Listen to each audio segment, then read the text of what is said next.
Welcome to the Business Spotlight podcast. My name is Kay Cote, and I am your host for today's episode. And today, my guest is Colby Gaines, owner of Backroads Entertainment. We're going to be learning about his business, his journey to business ownership, best practices, and challenges that he's learned along the way to give you that inside look to what it's like to build and operate a business. Well, I'm so excited to meet you, Colby. Thanks so much for being on the show. Before we dive in, tell me a little bit about yourself. I am from Texas and grew up south of Houston. At an early age, knew I wanted to be in entertainment. Went to Texas A&M. Then I moved to New York in 1998. Worked there for 20 years to make it in the business and television. Co-created the TV show Pawn Stars while I was there. Created a bunch of other television shows, and then once I had the midlife epiphany of like, well, I'm not from the Northeast and I don't like the cold. Let me get out of New York City. So after 20 years, moved to Austin. Been in Austin as of this next month. I'll be here 7 years doing the same thing, television production, and also getting more time annually to play golf. Haha, even better, right? Exactly. Feeding my addiction.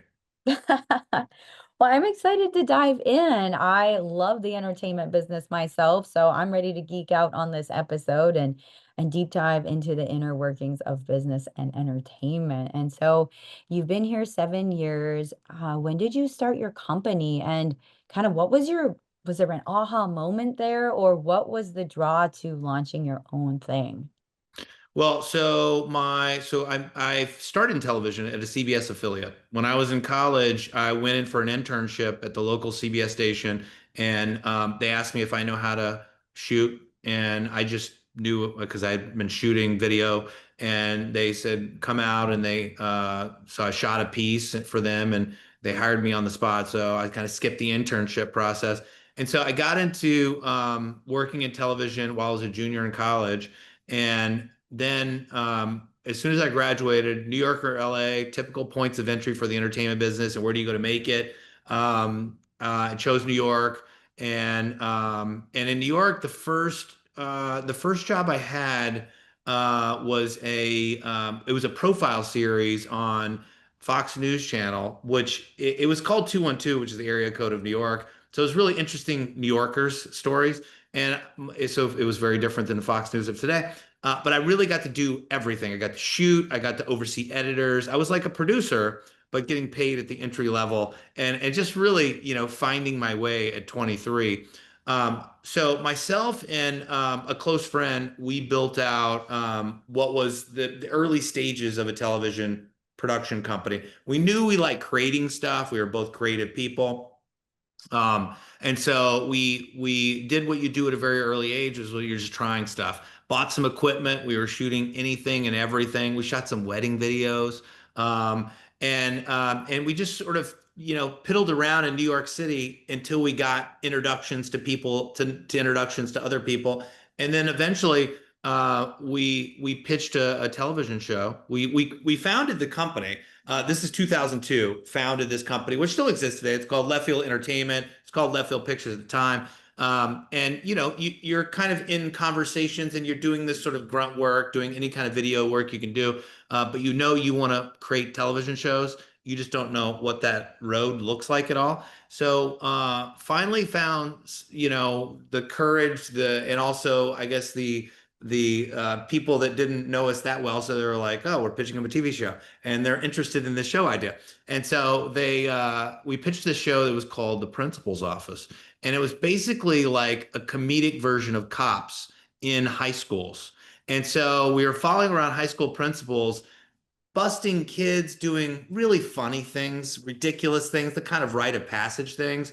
So the tone was total comedy. We pitched it to this network called True TV, which at the time that was a new, they just converted to something else. And so we did a couple seasons of that, and then we were kind of off and running, just making television shows. And so the up until that point, I had basically worked full time for other people, and we had been doing this sort of side hustle of stocking equipment and doing whatever we could. I remember one time I shot It was like Independent Film Channel's French Film Festival week with Paul Rudd. And so Paul and I were hanging out at a cafe and he was talking about French movies and stuff. So we did everything we could do to make ends meet to get to that step of where, oh, somebody would take us seriously and eventually hire us to make a TV show. So Principal's Office led to another series, to another series. And then, I would say a couple of years after that, we created Pawn Stars, which really, catapulted us into a different, stratosphere in terms of success. Nobody could ever know what a hit's going to look like, or if it's going to be a hit at all. So we, so from that point, we did that for a couple more years, and then I really wanted to do my own thing. I really, it was so I left, sold my shares of Left Field Pictures, started up Backroads Entertainment.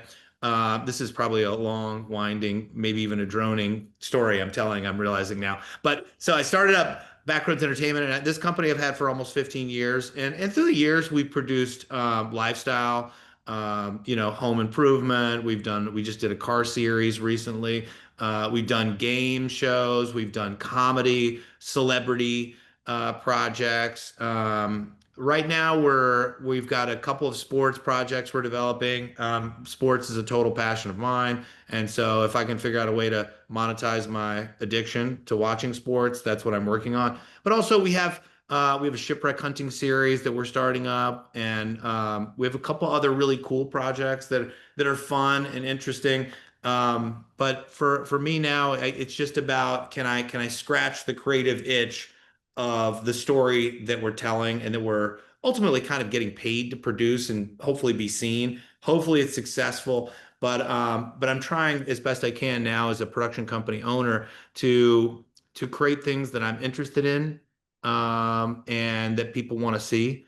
And I would say it's more in that order. And me being a production company or even a company head allows me to have more ownership of the success.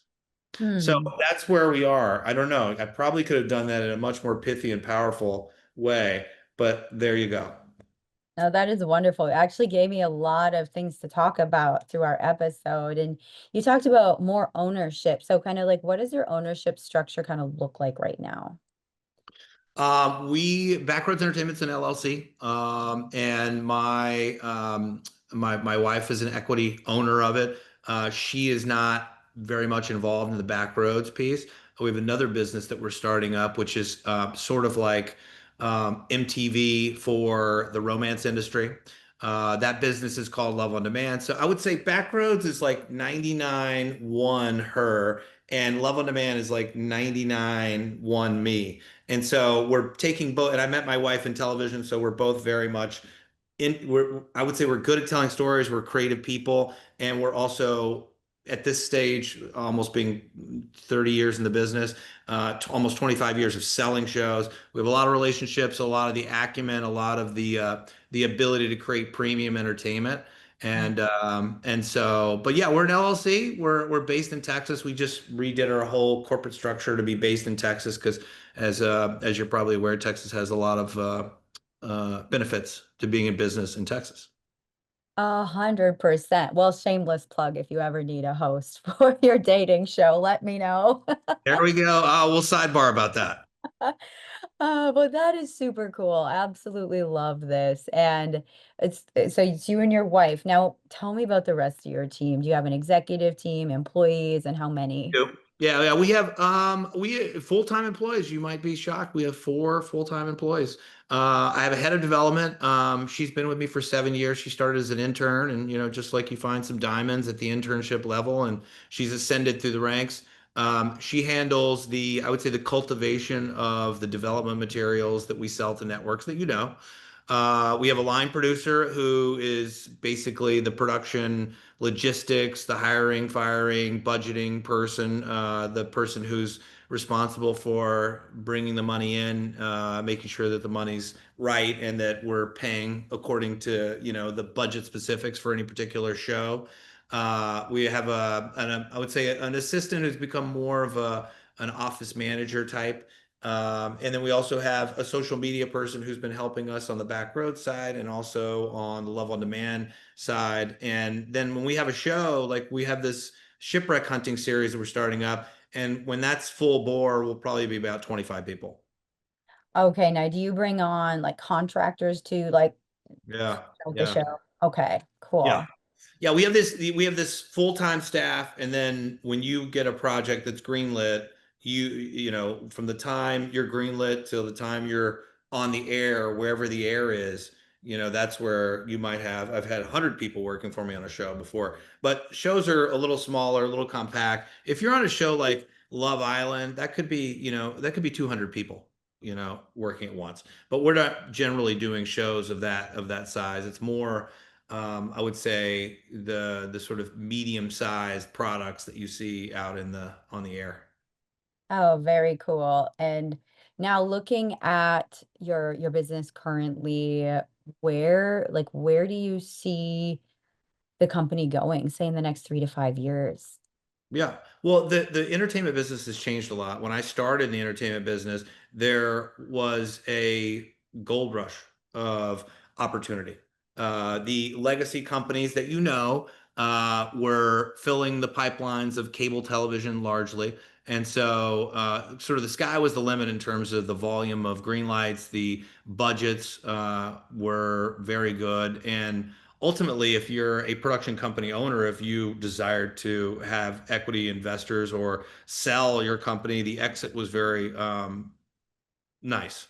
And so the business now, with all of the different outlets that are in front of you, and really YouTube taking such a big portion of that, the business is transforming, and we're in the midst of that. We're in the midst of, I don't want to say a creator economy takeover, but it's clearly become that creators are creating their own content. They don't need the muscle of legacy corporations behind them. They don't need huge production teams to create the products that make them, worth watching. And so we're in this process of having been a part of a company that had 300 people at once, and down to where we are now. We have a couple of projects every single year that not just keep the lights on, but they keep us in the mode of being successful. And success is obviously super subjective. So where do I see Backroads? I think as a company, we're starting to make content that we own. So we're Mhm. in this creator economy a little bit. We're about to actually start doing a Kickstarter type raise for a project, and I've never done that before. So all of my history up until the last 5 minutes of my business has been, how can I get a network to pay for this? And now I'm like, we're disintermediating the networks to some degree. And because the networks are having a harder time too. They're spending more on fewer products. And so your opportunity to find a green light's a lot harder. But the reality is, with this YouTube explosion, there's more opportunity to go direct to consumers. So we're trying to take advantage of that as well. Oh, you mentioned something that I'm curious about is YouTube. And what are some of the challenges that you're seeing with maybe YouTube and the opportunities that you're seeing? Well, I mean, if you are starting in the business, I think what I advise, and I just advised this to our college interns today. I'm like, look, if you are like I was when I started my career as a camera operator, like, just go find a creator that you believe in their vision of what they're doing. So that could be news or sports, or they could be a chef. Like, these are, you get behind somebody, a horse that you believe in, and that's how empires of content are being built now and will be built into the future, more so than the way that I built my production companies, which had been about volume and the budgets being so high. The reality is, if you're behind the right creators now, that's where the real opportunity is. So that's kind of the shift. Hopefully I'm answering your question okay. 100%. And what are some of the ways that you're shifting into that out of the current structure?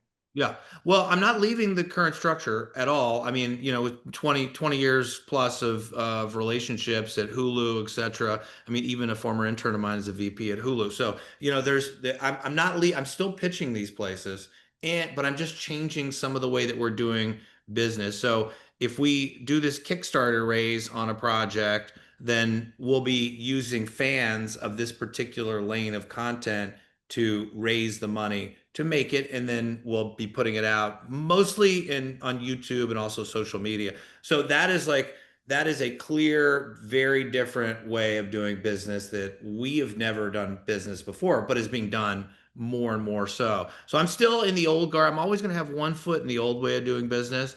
Yeah. Even the shipwreck hunting series that we're putting together, it's very likely going to be on Discovery in the United States. So it's still we're still firmly in this world of brands that you know.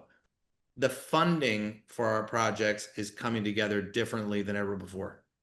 Okay, I understand it now. So it's like, and it's cool because like you're tapping into the best of two markets now. Yes. Yeah. Now, with that tapping into those two markets, do you see the company, like the team expanding to accommodate for those, like taking on new tasks and new opportunities, or how do you see you structuring that out? Yeah, we're inventing it right now. I mean, I do think that it's going to be a different structure. It won't be like the previous structure where it's just like, oh, you sold 5 series and you knew what was required in terms of producers and editors for each of those shows. Right now, I'm looking at like we do this Kickstarter raise on this particular show, and I need not just a project manager and editors, but a little bit of people who understand the world of YouTube better than I do, which is just about everybody who's sub 25 years old. And so I'm like one of these people. Like all my kids, they all watch YouTube, and I can't get them to stop and watch Hulu. You know, so we're learning on the fly, but we're also excited about this moment of transformation. I mean, I think if you're a business owner, you're always iterating, and this is a innovative time and one that it's kind of, I mean, it takes me back a little bit to like, oh, I'm starting over in a different way, but not leaving what I've done in the past altogether. Definitely. And as you're going into this, like what is one of your biggest like current challenges? Would you say it's more time related, finance related, team related? Is there anything that stands out to you? Mm, I mean, I think there are multiple challenges. One of the challenges is the marketplace and figuring out how much time do I dedicate on to the old business versus the new business. And so I think the right now we're probably 60-40, 60 in the old, 40 in the new. But I could see a world where it's, 90% new way of doing business and 10% old way of doing it. And then the 10% that's dedicated to the old way of doing business is just, you know, a, you know, a bi-weekly check-in with our contacts at the buyers that you know. That sounds exciting. It sounds really exciting. And so, how do you see yourself as like a team, as leading your team through this adventure? Well, I mean, I think it's important for me to not ever stop learning from people who haven't been down the same road, and at the same time to offer up the intelligence that I've gathered through all these years of working in this business and learning what I've learned, and sort of navigating the pitfalls that are in every business. There's some similar landmines that are across industry. And so that's partly what I'm trying to do. But I'm never going to lose the spark of wanting to be a creative person and being excited by a new idea. Now for me, it's about, is the idea sellable? Is the idea not worth watching? Because I can identify if it's worth watching. I mean, I can't tell if it's going to be a massive hit. Nobody can. But it's really, can I figure out a way to get this supported in a way that we can make it at the premium level it needs to be made? And so I don't know. It's new energy. It's new excitement. I mean, we have a lot of young people coming through our office here in Austin all the time too, that are coming through and trying to break in, and there's a pretty good set of personnel in the Austin area of entertainment. I would say that some of them are expats. They were in New York or LA previously. And some of them just are, or maybe they're a Texan like me. So there's a lot of good synergy here, and so I get excited every day about going to work, and I think as long as I can convey that to everybody who's coming in these doors, I feel like it's a win. Yes, I feel that synergy. I completely understand where you're coming from there. There's something about this place that it feels like you give an inch, you get a mile, kind of like, especially in the creator market. Uh, yeah, so looking at you mentioned something too, making this idea sellable. So that looks at marketing. What are some of the things that you're challenged with and see maybe challenges down the road with that marketing process? Well, the on the legacy media side, all of these big companies want bigger and bigger and bigger. And so there's only so big that you can get if you're talking about sports competition. I mean, you don't get bigger than F1. You don't get bigger than the NFL, and Netflix has a show called Quarterback that just came out today, season two. You don't get any bigger than these brands. So how are you going to find another brand that's on par with these massive global brands that you're competing with? And so there's very little opportunity to try and figure out how to play with that group. Mm, Um, that being said, we do kind of we think about who can we go after and what might be the right way. More often than anything, we try and think about what's the craziest idea that hasn't been done yet in television, because TV, it's a laboratory, right? And especially unscripted. And so, how do you win? I don't have to go get F1 if I can come up with the craziest dating idea that you've ever heard of. So I don't have to go out and get the NFL if I can come up with, the biggest other, sports, competition idea. And so we have those ideas. Those ideas, we can create our own IP. We can go out and find, well, one of the buyers that buy it from us. But the opportunity to sell something, considering the past volume of purchases being down now, is the unknowable. yeah, yeah, definitely. I just But got we're in the game. We're in the game. You have to be in the game, and so that's where we're at. I just got this vision of like skydive dating. Like they skydive and have a conversation on the way down. I don't know why that Yeah, popped there you go. I like that idea. Let's go pitch it. Let's pitch it. We'll have to pilot it. We'll have to shoot the pilot. Maybe you'll be in it. I volunteer as tribute. Yeah. Uh, this has been such a fun conversation. I could talk to you for hours about this topic, but before we kind of like start to wrap up the conversation, I want to go into our rapid fire questions. So this Sure. is a Q&A. I'll ask you four questions and you answer very top of mind. Okay. Question number one is, what is the key to success for you? Ooh. I mean, if we're talking about on the personal side, you hope that your legacy is your children and they go and make you proud, as a baseline. Professionally, that I not only produce something that has longevity and people want to watch or want to talk about forever. I think Pawn Stars is in that category, and so we're hunting for our next hit always. Love that. And number two is, what is a piece of advice you have for other business owners? Oh, I think that resume, relationships, reputation, they're all wrapped up together. And I think when you're a business owner, of course, you worry about, am I going to stay in business? But the biggest thing that I've learned through the years is that you want to treat every interaction like it's one that you'll be in for a long time, versus sort of like a used car salesman. I've got to be closing this deal right now. The reality is, if you're going to be in business for a long time, and hopefully you are, whatever industry you're in, it's treating every conversation like one where you're building a relationship versus a transaction. I completely agree with that. It's like always relationship first, especially in today's fast moving market. I think that's Yes. such huge advice. Number three is what is a piece of content? It could be a podcast, it could be a TV show, it could be a book, just something that resonated with you recently. Ooh, oh man, that's there's a I'm a consumer. I consume a lot. Um, you know what I found now that I really enjoy is I'm like a 12-year-old boy when it comes to watching movies. I love horror movies.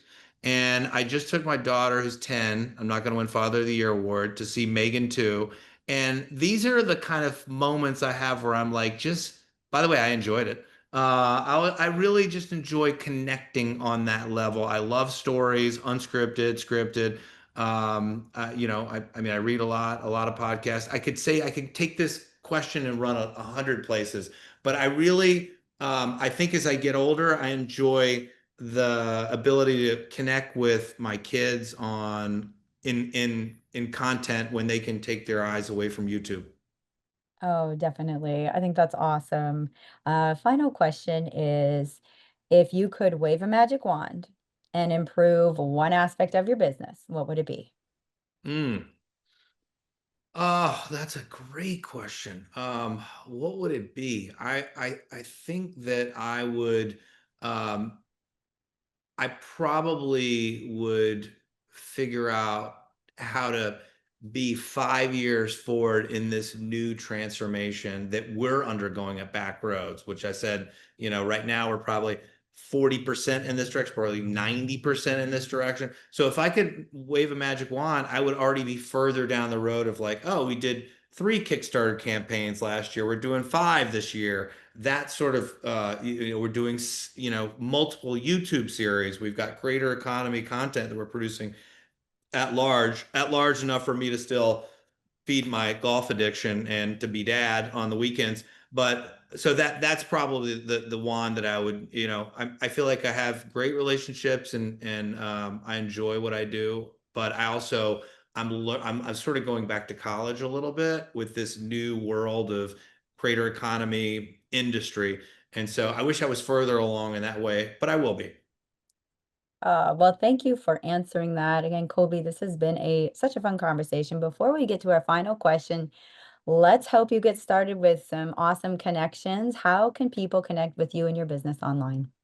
Oh, amazing. They can go to backroadsentertainment.com, check us out if they want to email us or call us. Look, we're open for business.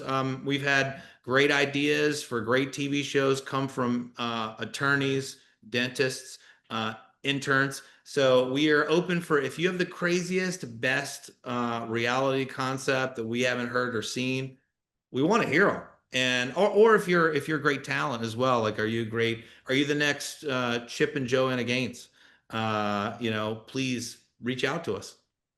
Well, that sounds wonderful. I know a few people that would definitely want to be involved.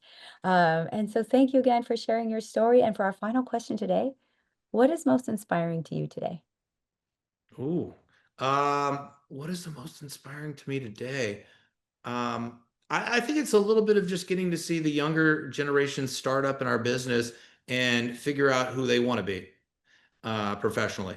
And it's a little bit of like I'm getting to the dad phase of life where it's just like I enjoy seeing the excitement of fresh eyes come in and figure out what it means to be in this business, figure out who they are and how they're going to be successful, and if possible, how can I help. Oh, well, thank you so much. That is inspiring for me, and I'm sure our audience got so much out of this conversation. Thanks for being on the show today. Thanks for having me.